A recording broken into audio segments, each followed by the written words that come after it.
চাই। কি দরকার এখানে? না মানে ওই গাইয়া টাইপ, বউ বউ টাইপ, আনইমপ্রেসিভ, ওয়ার্থলেস হয়ে গেছে তো বলা। আর বলে নাও। না না বলো বলো বলো।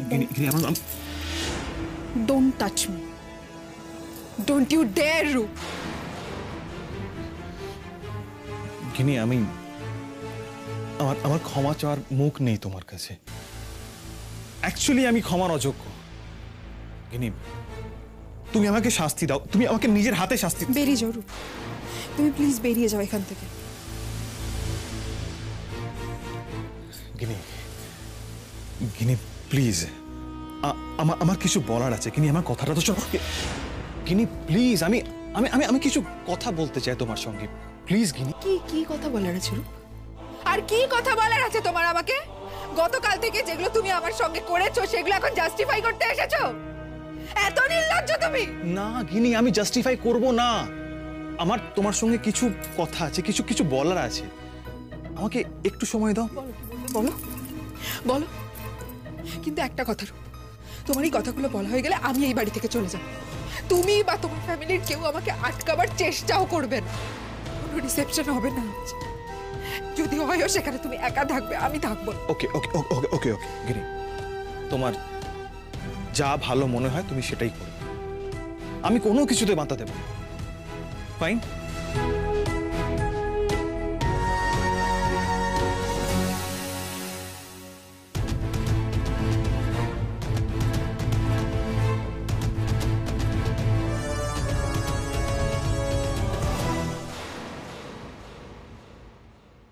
আমি কিন্তু এখনো ঠিক পরিষ্কার করে বুঝে উঠতে পারছি না আপনি কি বলতে চাইছেন।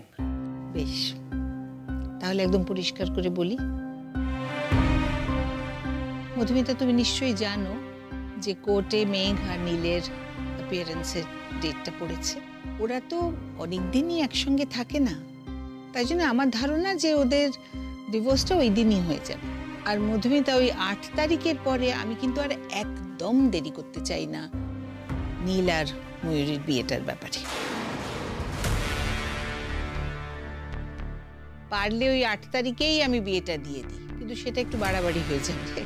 তুমি ওই মাসের মধ্যেই একটা তারিখ দেখো, আমি ওদের 4 হাত এক করে দিতে চাই। ময়ূরীর সঙ্গে অনেক অন্যায় হয়েছে, কিন্তু আর না।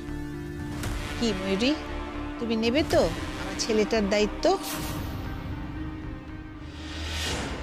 কি হলো, দরজা বন্ধ করলে কেন? দরজা বন্ধ করছো কেন রূপ? আর কি লুকোনোর আছে বাইরের লোকের কাছ থেকে? কি কি লুকোবে ওদের কাছ থেকে বলো, যারা বাইরে আছে? কিছু লুকোনোর নেই। তুমি আমাকে যে অপমানটা করেছো সকলের সামনে আজকে, তারপর বাইরের লোকের কাছে দরজা বন্ধ করে দেওয়ার মতো না আর কিচ্ছু নেই, বিশ্বাস করো, কিচ্ছু না। সবাই জানে, বাইরে যারা আছে তারা সকলে জানে তুমি স্রেফ নামকা ওয়াস্তে আমাকে বিয়েটা করেছো। বিশ্বাস করো, সকলে জানে, একদম বাজে কথা বলবে না, সবাই জানে, সব কথা জানে। আর অনেক কিছু সবাই জানে রূপ, যেটা আমি জানি না। আমি তো কিচ্ছু জানি না আমার মনে হচ্ছে এখন। তোমার এত গার্লফ্রেন্ডস, তুমি নাকি... গিনি গিনি গিনি প্লিজ প্লিজ গিনি প্লিজ। গিনি, তুমি অন্যের কথা কানে তুলে আমাকে ভুল বুঝো না প্লিজ। ভুল বুঝেছিলাম রূপ, আমি তোমাকে ভুল বুঝেছিলাম। আমি কারুর কথা কানে তুলিনি, কারুর কথা শুনিনি। আর আজকে যখন কারুর কথা কানে তুললাম তখন বুঝলাম যে আমি অনেক আগে ভুল করে ফেলেছি। আমি সবচেয়ে এতদিন ভুল ভেবে এসেছি, সবকিছু আমি ভুল ভেবেছিলাম। তুমি আমাকে ভালোবাসো রূপ, আমি ভুল করে ভেবেছিলাম তুমি আমার সঙ্গে একটা সুন্দর জীবন কাটাতে চাও। আমি তো সব ভুল ভেবেছিলাম রূপ। আমি তোমাকে ভালোই বাসো না, কখনো ভালোবাসোনি, তুমি আমায় ঘেন্না করো। গিনি, তুমি মারো আমাকে, মারো মারো মারো, আরো বেশি করে মারো, আরো বেশি করে মারো। গিনি, তুমি আর যা খুশি বলো, যা খুশি বলো, এটা বলো না যে আমি তোমাকে ভালোবাসি না। রূপ চুপ করো, একদম চুপ করো। যাকে ভালোবাসা যায় তাকে এরকম ভাবে অপমান করা যায় না রূপ, তার সঙ্গে এরকম ব্যবহার করা যায় না। গিনি বিশ্বাস করো, আমি কি বলেছি কি করেছি আমার কিচ্ছু মনে নেই। আমি আমার সেন্সে ছিলাম না। আর সেই জন্য সত্যি কথাগুলো মুখ দিয়ে বেরিয়ে যাচ্ছিল, তাই না রূপ? না না গিনি, মম হয়তো তোমাকে আমার একটা প্রবলেমের কথা বলেছে, যদিও সেটা আমারই তোমাকে বলা উচিত ছিল। আমি বলিনি, বলে উঠতে পারিনি গিনি। হ্যাঁ, আমার একটা প্রবলেম আছে। আমি নেশা করলে, মদ খেলে আমি নিজের কন্ট্রোলের মধ্যে থাকি না, উল্টোপাল্টা কাজ করি, উল্টোপাল্টা বিহেভ করি। কিন্তু বিশ্বাস করো, আমি এই অবস্থা থেকে অনেকবার বেরোনোর চেষ্টা করেছি, পারিনি। প্লিজ তুমি অন্তত আমাকে এই অবস্থা ছেড়ে চলে যাও না। কিন্তু আমি এই অবস্থা থেকে বেরোতে চাই, এই জীবন থেকে বেরোতে চাই, এই নেশার জীবন থেকে বেরোতে চাই। কিন্তু তোমার হাত ধরে আমি একটা সুস্থ জীবনের স্বপ্ন দেখেছি। প্লিজ গিনি। রূপ, এই কথাগুলো যদি তুমি আমাকে বিয়ের আগে বলতে আমি বিশ্বাস করতাম, আমি মেনে নিতাম তোমার কথাগুলো। এখন বিয়ে করে আমাকে এখানে নিয়ে আসার পরে এই কথাগুলো বলছো, আমার তোমাকে বিশ্বাস করতে অসুবিধা হচ্ছে রূপ। গিনি, এই কথাগুলো আমি তোমাকে বারবার বলার চেষ্টা করেছি। তোমার মনে আছে আমি তোমাকে বলতাম একটিবারের জন্য আমার সঙ্গে বাইরে চলো। আমি চাইতাম এমন একটা জায়গায় যেতে যেখানে তুমি আর আমি ছাড়া কেউ থাকতো না। সেখানে আমি আমার সমস্ত দুর্বলতার কথা তোমার সঙ্গে শেয়ার করতে চাইছিলাম, কিন্তু তুমি তো রাজি হওনি। গিনি, আমি তোমার হাত ধরে বলতাম যে প্লিজ গিনি, আমাকে এই জীবন থেকে দূরে নিয়ে যাও প্লিজ। কিন্তু তুমি তো বিশ্বাস করোনি আমাকে, রাজি হওনি তুমি একবারের জন্য আমার সঙ্গে বাইরে কোথাও যেতে। আচ্ছা, তুমি একটা কথা বলো না গিনি, বিয়ের আগে আমি যতবারই তোমার সঙ্গে দেখা করেছি, কখনো কি নেশা করেছি? করিনি। কখনো কি মিসবিহেভ করেছি, খারাপ কথা বলেছি? করিনি। কারণ তোমার সঙ্গে থাকলে আমি অন্য মানুষ হয়ে যাই। নেশা আমাকে টানে না গিনি, তুমি টানো। আর তাই তো তোমার বৌদির এত অপমান করা সত্ত্বেও আমি তোমাকেই চেয়েছি গিনি, চেয়েছি তোমার সঙ্গে জীবনটাকে সেটেল করতে, একটা সুন্দর লাইফ লিড করতে। কিন্তু ডক্টর গাঙ্গুলি, আমাকে মীনাক্ষী বলো না। আমাদের এই ফর্মাল সম্পর্কটার ভিতর থেকে আমরা বেরিয়ে আসি। না না, সে তো ঠিকই আছে, কিন্তু কি বলুন তো, সবটা এত তাড়াতাড়ি মানে আমি জানি মেঘ হয়তো অন্যায়টা করেইছে, কিন্তু ওর মনের ওপর দিয়েও তো একটা ঝড় যাচ্ছে।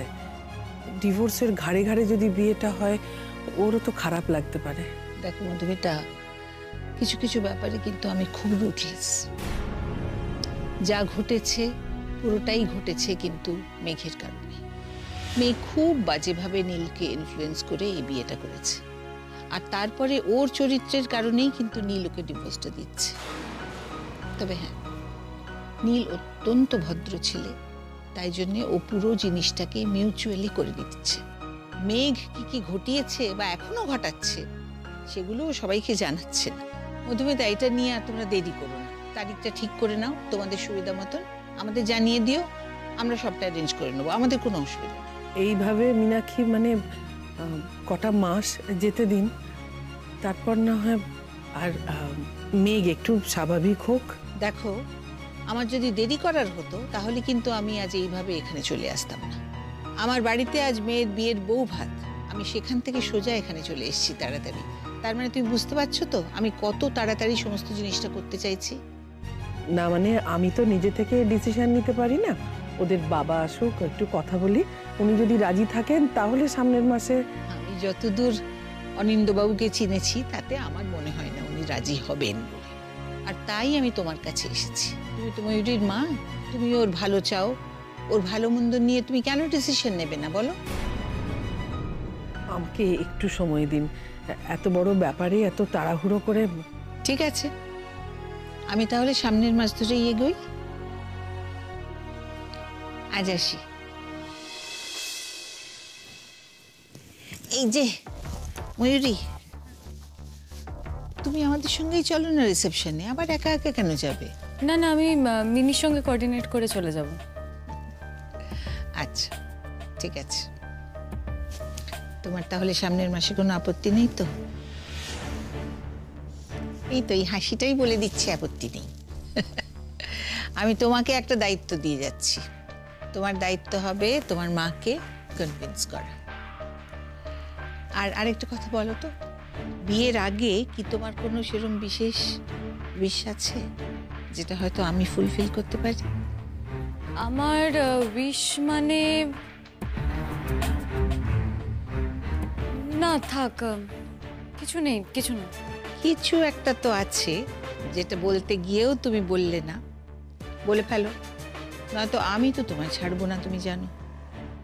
না না, কিছু না জেঠিমণি। ময়ূরী, না বললে কিন্তু আমি কষ্ট পাবো। আমার মেয়ে সংকোচ করে কিছু একটা আমাকে বললো না, এই কথাটা ভাবলে কিন্তু আমার খুব খারাপ লাগবে। জেঠিমণি, আমার খুব এম্বারেসিং লাগবে, আমার লজ্জা করবে, আমি বলতে পারছি না।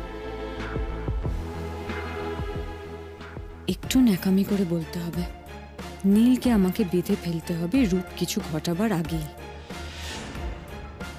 আরে বলে দাও। আমি মাকে বলবো। আমিও তো তোমার মা, মানুই। বলছিলাম জেঠিমণি, আমার আর নীলের এনগেজমেন্ট হবে না? ওটা যদি এর মধ্যেই হয়ে যায় তাহলে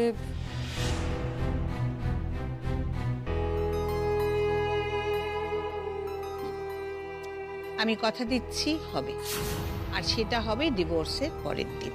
ময়ূরী, আমি অনেস্টলি বলছি, ডিভোর্সের আগে না এটা করে আমি আননেসেসারি কমপ্লিকেশনস টানতে চাইছি না। দেখো, কেউ যেন এটা নিয়ে কোনো প্রশ্ন না তোলে। তুমি একদম মন খারাপ করো না। তোমার যখন ইচ্ছে, আমি তোমায় কথা দিচ্ছি, বিয়ের আগে তোমার এনগেজমেন্ট হবেই।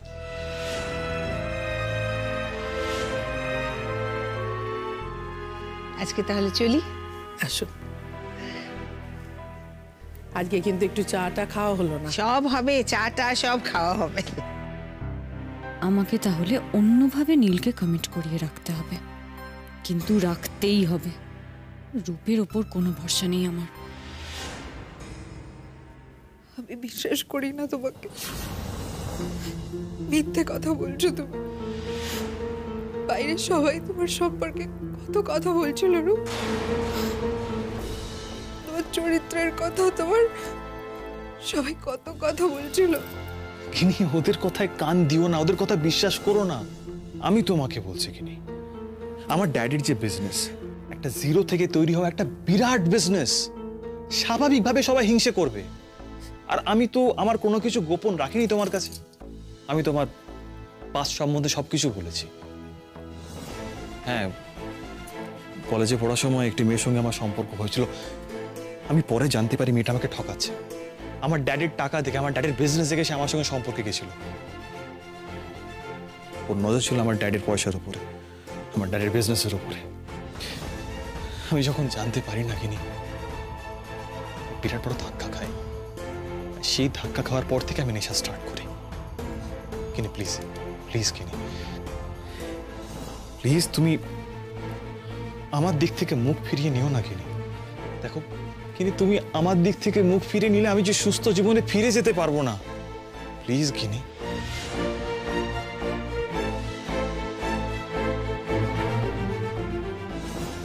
কেন করলে এরকম রূপ? কেন করলে এরকম বলো তো? কেন আমাকে সকলের সামনে এইভাবে অপমান করলে? আমি এখন কোন মুখ নিয়ে বাইরে সকলের সামনে গিয়ে দাঁড়াবো? আমাকে একটু তুমি বলে দাও, বলো, তুমি নিজে বলো। গিনি, গিনি, তুমি আমার হাত ধরে বাইরে গিয়ে দাঁড়াবে। তোমার সামনে আমি সবাইকে জিজ্ঞেস করব, কে আমার চরিত্র সম্বন্ধে কি বলেছে, কি জানে তারা, আমি জিজ্ঞেস করবো। গিনি, আমার দিকে তাকাও। গিনি, গিনি, গিনি, তুমি জানো না আমাদের সোসাইটিতে এরকম প্রচুর বাজে লোক থাকে, যারা বাজে কথা বলে, সেটা বলে নিজেকে ইম্পর্টেন্ট প্রুফ করার চেষ্টা করে। এদের কথায় কান দিতে নেই, জাস্ট ইগনোর করতে হয়। গিনি, বিশ্বাস করো, আমি বলছি, দেখবে আমরা একটা চমৎকার জীবন বাঁচবো, একটা সুন্দর জীবন বাঁচবো, যেমনটা ঠিক তুমি ভেবেছো। আর তুমি ভাবনি রূপ? আমার সঙ্গে একটা সুন্দর জীবন বাঁচার কথা তুমি ভাবোনি? ভেবেছি তো গিনি, ভেবেছি আমি। আর সেই জন্য হাঁটু মুড়ে আমি নিজের সমস্ত দোষ স্বীকার করে নিয়েছি। গিনি, প্লিজ আমাকে আমাকে ক্ষমা করে দাও, প্লিজ।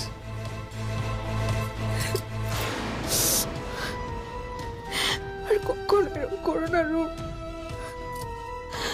আর কখনো এরকম করো না আমার সাথে।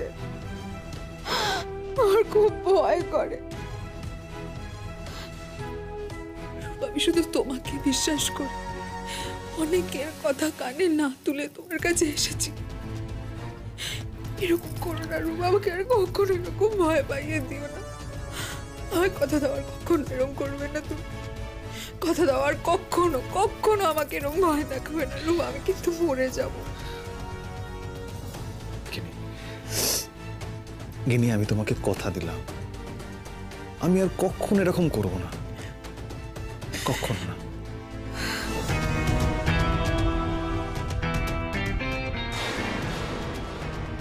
গিনি, আজকে সন্ধ্যেটা উতরে যাক, তারপর তোমার জন্য অনেক সারপ্রাইজ আছে। ড্যাড, তোমার জন্য আমার টাকা বন্ধ করেছে, তাহলে টাকা তো তোমাকেই দিতে হবে।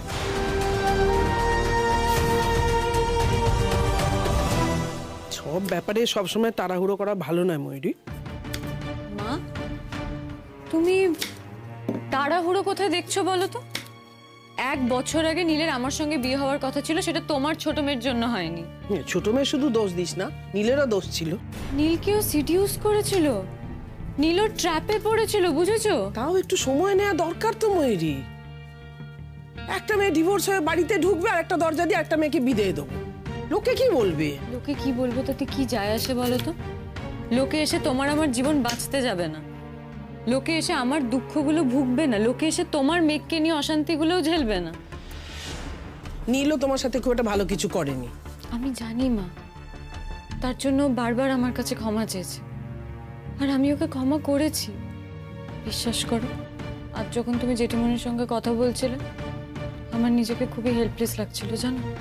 দেখো, আমি জানি বাবি কোনোদিনই আমার কথা ভাবে না, কিন্তু আজ প্রথমবার মনে হলো তুমিও আমার কথা ভাবছো না মা, শুধু মেঘের কথা ভাবছো। হ্যাঁ, তাই মনে হলো। তুমি কি বলছিলে মেঘের খারাপ লাগবে ডিভোর্সের পরেই বিয়ে হলে, ও স্বাভাবিক হতে টাইম লাগবে, তারপর তুমি আমার বিয়ের কথা ভাববে। তুমিও কি এবার থেকে শুধু মেঘের মা হয়ে থেকে যাবে? ময়ূরী কি তোমার কাছেও প্রথম হবে না? আমি সেই জন্যই তো একটু সময় নিতে চেয়েছিলাম ময়ূরী। আমি নীলকেও এখনো ঠিক ভরসা করে উঠতে পারিনি। আমি পারি মা, আমি ওকে ভরসা করতে পারি, আমি ওকে ভরসা করি। তুমি জানো আমার কত কেয়ার করে। এই তো ইউনিভার্সিটিতে ডেকে পাঠিয়েছিল, তারপর আমরা দুজনে মিলে কি সুন্দর ঘুরে বেড়ালাম। আমি জানি না, তুমি ওই ভট্টাচার্য মশাইকে ডেকে পাঠাও, আর তারপরে ওই 8 তারিখের কাছাকাছি একটা ডেট ফাইনাল করো, ব্যাস। 8 তারিখ যদি ডিভোর্সটা না হয়? কেন হবে না? কেন হবে না? দেখো মা, ওরা দুজনে এখন একসঙ্গে থাকে না, ওরা দুজনেই আলাদা হতে চাই। অফকোর্স ওরা আলাদা হবে, আর সেই দিনই হবে, আর তার পরের দিনই তুমি আমাকে আইবুড়ো ভাত খাওয়াবে, ব্যাস। এ ভগবান, মেয়েটা আমার বিয়ে পাগলি হয়ে গেছে। তোর কি লজ্জা শরম কিচ্ছু নেই নাকি? হ্যাঁ, তোমার সামনে আবার কিসের লজ্জা মা?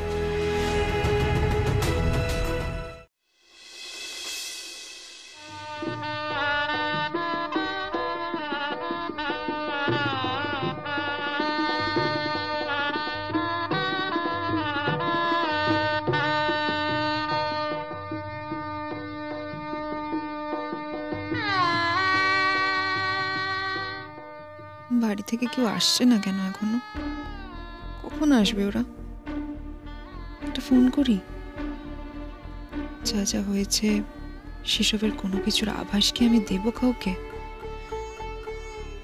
না না, কি দরকার? রূপ তো বদলাবার চেষ্টা করছে নিজেকে, ওকে আমি ঠিক ওর নেশা থেকে বের করে আনবো। বাড়িতে জানলে দুশ্চিন্তা করবে, আবার ইন্টারফেয়ার করতেও তো পারে। রূপের সেটা ভালো লাগবে না।